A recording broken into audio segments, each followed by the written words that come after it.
शांति। आज 22 मई 2021 की बाबा की साकार मुरली है। मुरली के महावाक्य हैं, मीठे बच्चे अपना सब कुछ ईश्वरीय सेवा में सफल कर भविष्य बना लो, क्योंकि मौत सिर पर है। प्रश्न है, ज्ञान सुनते हुए भी बच्चों में उसकी धारणा क्यों नहीं होती है? उत्तर है, क्योंकि विचार सागर मंथन करना नहीं आता है। बुद्धि योग देह और देह के संबंधों में लटका हुआ है। पहले जब बुद्धि से मोह निकले तब कुछ धारणा भी हो। मोह ऐसी चीज है जो एकदम बंदर बना देता है। इसलिए बाप बच्चों को पहला पहला वायदा याद दिलाते हैं, देह सहित देह के सब संबंधों को भूलो और मुझे याद करो। गीत है भोलेनाथ से निराला। ओम शांति।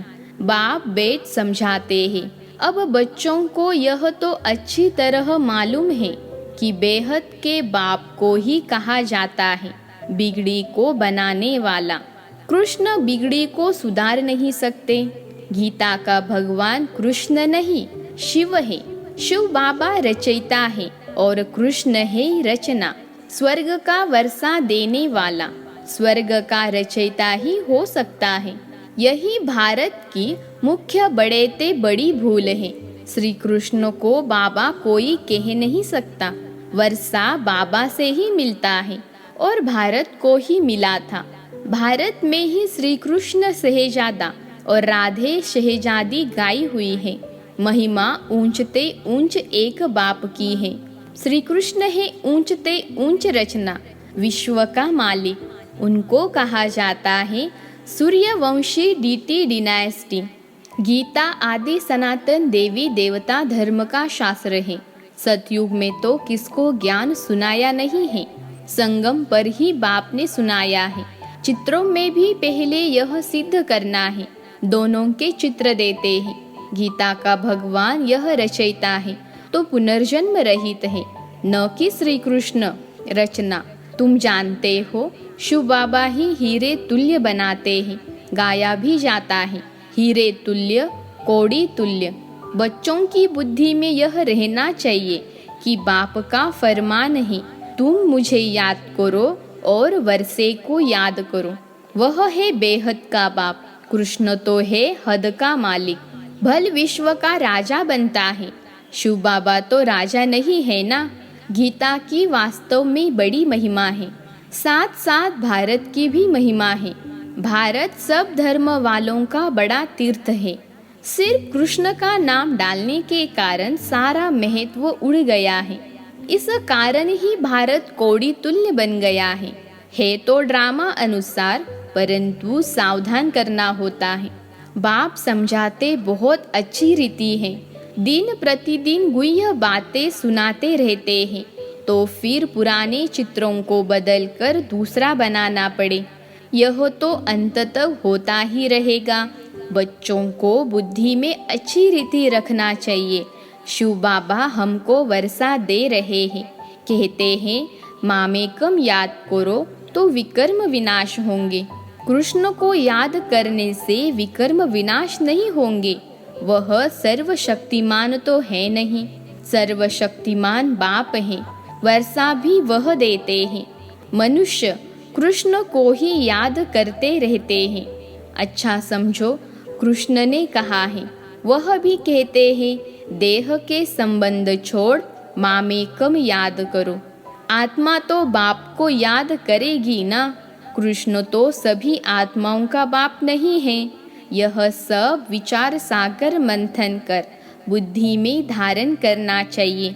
कोई कोई मोह में फंसने के कारण फिर धारणा नहीं कर सकते हैं। तुम गाते आए हो और संग तोड़ आप संग जोड़ेंगे। मेरा तो एक दूसरा न कोई। परंतु मोह फिर ऐसी चीज है जो एकदम बंदर बना देते हैं। बंदर में मोह और लोभ बहुत होता है। साहूकार लोगों को भी समझाया जाता है कि अभी मौत सामने खड़ा है, यह सब ईश्वरीय सेवा में लगाओ। भविष्य बना लो, परंतु बंदर मुहाफिक लटक पड़ते हैं, छोड़ते नहीं हैं। बाप कहते हैं जो भी देह सहित देह के संबंध है उनसे बुद्धि योग हटाओ, बाप की श्रीमत पर चलो। तुम कहते हो यह धन बाल बच्चे आदि सब ईश्वर ने दिया है, अब वह खुद आए हैं। कहते हैं तुम्हारा यह धन दौलत आदि सब खत्म हो जाना है, किनकी दबी रही धूल में अर्थक्वेक आदि होगी, यह सब खलास हो जाएगा। एरोप्लेन गिरते हैं व आग आदि लगती है तो पहले पहले अंदर चोर घुसते हैं, जब तक पुलिस आए तो बाप समझाते हैं बच्चे देहधारियों से मोह निकालना चाहिए, मोहजित बनना है। देह अभिमान है सबसे पहला नंबर दुश्मन। देवताएं देही अभिमानी हैं, देह अभिमान आने से ही विकारों में फंसते हैं। तुम आधा कल्प देह अभिमानी रहते हो, अब देही अभिमानी होने की प्रैक्टिस करनी है। जो भी मनुष्य मात्र है बिल्कुल ही इन बातों को नहीं जानते हैं, न परमात्मा को जानते हैं। आत्मा क्या है, परमात्मा क्या है, आत्मा कितने जन्म लेती है, कैसे पार्ट बजाती है, हम एक्टर्स हैं, यह किसको पता नहीं है। इसलिए आर्फन निधन के कहा जाता है। वह तो कह देते आत्मा ज्योति में लीन हो जाती है, परंतु आत्मा तो अविनाशी है। आत्मा में ही 84 जन्मों का पाठ नूंदा हुआ है। कहते भी है आत्मा स्टार है, फिर भी समझते नहीं।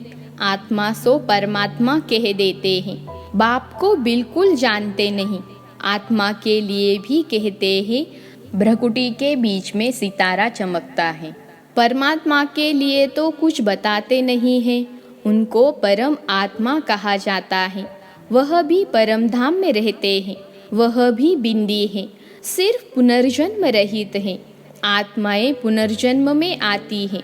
परमात्मा के लिए कहा जाता है ज्ञान का सागर, आनंद का सागर, पवित्रता का सागर है।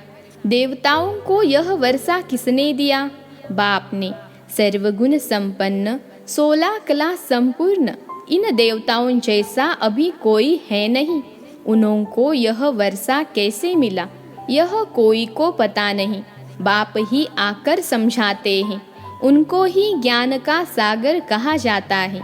इस समय आकर ज्ञान देते हैं, फिर प्राय लोप हो जाता है, फिर होती है भक्ति। उनको ज्ञान नहीं कहा जा सकता। ज्ञान से तो सद्गति होती है। जब दुर्गति हो तब सर्व का सद्गति दाता ज्ञान का सागर आए। बाप ही आकर ज्ञान स्नान कराते हैं, वह तो पानी का स्नान है, उससे सद्गति हो नहीं सकती। यह थोड़ी बातें भी धारण करनी चाहिए। मुख्य जो अच्छे अच्छे चित्र हैं वह बड़े होने चाहिए, जो कोई अच्छी रीति समझ जाए। अक्षर बड़े अच्छे हो, चित्र बनाने वालों को यह बुद्धि में रखना चाहिए। किसी को भी बुलाना है, निमंत्रण देकर कि आकर परमात्मा का परिचय लो और भविष्य 21 जन्मों के लिए बाप से वर्षा लो। भाइयों बहनों, पारलौकिक बाप से बेहद सुख का स्वराज्य कैसे मिलता है, सो आकर समझो। बेहद के बाप से वर्षा पाना सीखो। इसमें डरने की तो बात ही नहीं। बुलाते रहते हैं, हे पतित पावन आओ। बाप भी कहते हैं काम महाशत्रु है। पावन दुनिया में जाना है तो पवित्र जरूर बनना है। पतित उनको कहा जाता है जो विकार से जन्म लेते हैं। सतयुग त्रेता में विष होता नहीं, उनको कहा ही जाता है संपूर्ण निर्विकारी दुनिया। विकार है ही नहीं, फिर यह तुम क्यों पूछते हो बच्चे कैसे पैदा होते हैं? तुम निर्विकारी तो बनो, बच्चा जैसे होना होगा वैसे होगा। तुम यह पूछते ही क्यों हो? तुम बाप को याद करो तो जन्म जन्मांतर के विकर्म विनाश हो जाए। यह है ही पाप आत्माओं की दुनिया, वह है पुण्य आत्माओं की दुनिया। यह अच्छी रीति बुद्धि में बिठाना है। भक्ति का फल भगवान आकर देते हैं। बाप ही सर्व की सद्गति कर स्वर्ग का मालिक बनाते हैं। बाप कहते हैं अब पवित्र बनो, मामेकम याद करो, यह है महामंत्र। बाप से वर्षा जरूर मिलेगा। बाप कहते हैं तुम मुझे याद करो तो तुम सतो प्रधान बन जाएंगे। सीढ़ी पर समझाना है, दिन प्रतिदिन हर चीज सुधरती जाती है, इसमें क्लियर कर लिखना है। ब्रह्मा द्वारा आदि सनातन देवी देवता धर्म की स्थापना। जब आदि सनातन देवी देवता धर्म था तो और कोई धर्म नहीं था। जो पवित्र बनते हैं वही पवित्र दुनिया में आएंगे। जिनकी ताकत तुम्हारे में भरती जाएगी उतना पहले आएंगे। सब इकट्ठे तो नहीं आएंगे, यह भी जानते हो। सतयुग त्रेता में देवी देवताएं बहुत थोड़े होते हैं, पीछे वृद्धि को पाते हैं। प्रजा में तो ढेर होंगे, समझाने वाले भी बड़े अच्छे चाहिए। बोलो बेहद के बाप से आकर के वर्षा लो। जिसको पुकारते हो हे बाबा, उनका वास्तव में नाम ही शिव है। ईश्वर व प्रभु भगवान कहने से यह नहीं समझते कि वह बाप हैं, उनसे वर्षा मिलना है। शिव बाबा कहने से वर्षा याद आता है। उनको कहते हैं शिव परमात्माए नमः। परमात्मा का नाम तो बताओ। नाम रूप से न्यारा कोई नहीं है, उनका तो शिव नाम है। सिर्फ शिवाय नमः भी नहीं कहना है, शिव परमात्माय नमः। हर एक अक्षर को बहुत अच्छी रीति क्लियर कर समझाना होता है। शिवाय नमः कहने से भी बाप का मजा नहीं आता। मनुष्यों ने तो सब नाम अपने ऊपर रख दिए हैं। तुम जानते हो मनुष्य को कभी भगवान नहीं कहा जाता है।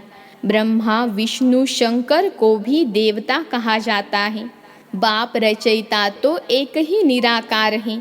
जैसे लौकिक बाप बच्चों को रचते हैं ना, वर्षा देते हैं, वैसे बेहद का बाप भी वर्षा देते हैं। भारत को विश्व का मालिक बनाते हैं। सारी दुनिया का पतित पावन एक ही बाप है, यह थोड़े ही कोई जानते हैं।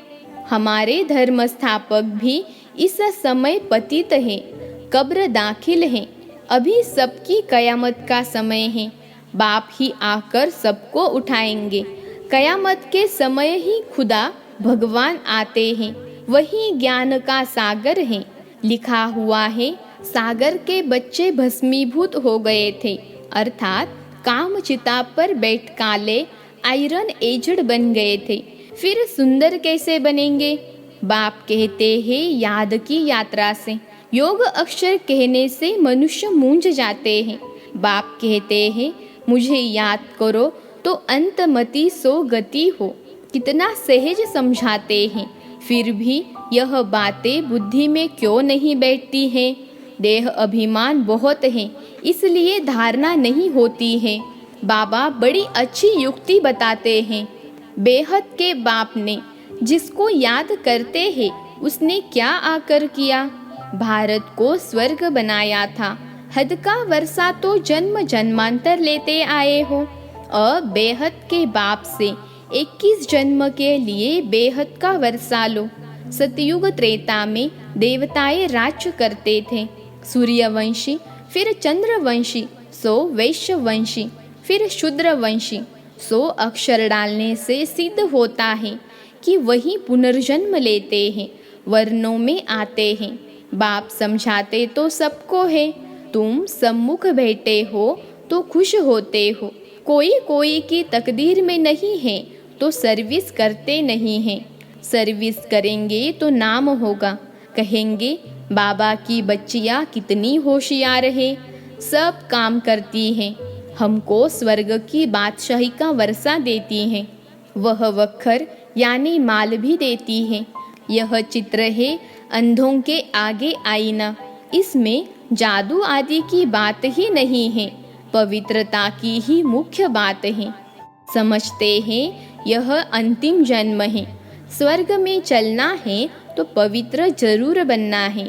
विनाश सामने खड़ा है, पावन जरूर बनना पड़े। सन्यासी घर बार छोड़ते हैं पावन बनने के लिए। बाप कहते हैं विनाश सामने खड़ा है, मुझे याद करो तो बेड़ा पार हो जाए। अच्छा, मीठे मीठे सिखिलते बच्चों प्रति माता पिता बाप दादा का याद प्यार और गुड मॉर्निंग। रूहानी बाप की रूहानी बच्चों को नमस्ते। हम रूहानी बच्चों की रूहानी माता पिता बाप दादा को याद प्यार गुड मॉर्निंग और नमस्ते बाबा नमस्ते। धारणा के लिए मुख्य सार पहली पॉइंट है, विनाश के पहले अपना सब कुछ सफल करना है। यह कयामत का समय है, इसलिए पावन जरूर बनना है। दूसरी पॉइंट है, देहधारियों से मोह निकाल मोह जीत बनना है। देह अभिमान जो पहला नंबर दुश्मन है, उस पर विजय पानी है और सब संग तोड़ बाप से बुद्धियोग जोड़ना है। आज का वरदान है, मनन शक्ति द्वारा शक्तिशाली बन विघ्नों के फोर्स को समाप्त करने वाले सर्व आकर्षण मुक्त भव। मनन शक्ति द्वारा शक्तिशाली बन विघ्नों के फोर्स को समाप्त करने वाले सर्व आकर्षण मुक्त भव। विश्लेषण है, वर्तमान समय मनन शक्ति द्वारा आत्मा में सर्व शक्तियाँ भरने की आवश्यकता है। इसके लिए अंतर्मुखी बन हर पॉइंट पर मनन करो तो मक्खन निकलेगा और शक्तिशाली बन जाएंगे। ऐसी शक्तिशाली आत्माएं अतीन्द्रिय सुख की प्राप्ति का अनुभव करती हैं। उन्हें अल्पकाल की कोई भी वस्तु अपने तरफ आकर्षित नहीं कर सकती। उनकी मगन अवस्था द्वारा जो रूहानियत की शक्तिशाली स्थिति बनती है, उससे विघ्नों का फोर्स समाप्त हो जाता है। आज का स्लोगन है, ब्राह्मण संसार में सर्व का सम्मान प्राप्त करने वाले ही तख्त नशीन बनते हैं। ब्राह्मण संसार में सर्व का सम्मान प्राप्त करने वाले ही तख्त नशीन बनते हैं। अच्छा, ओम शांति।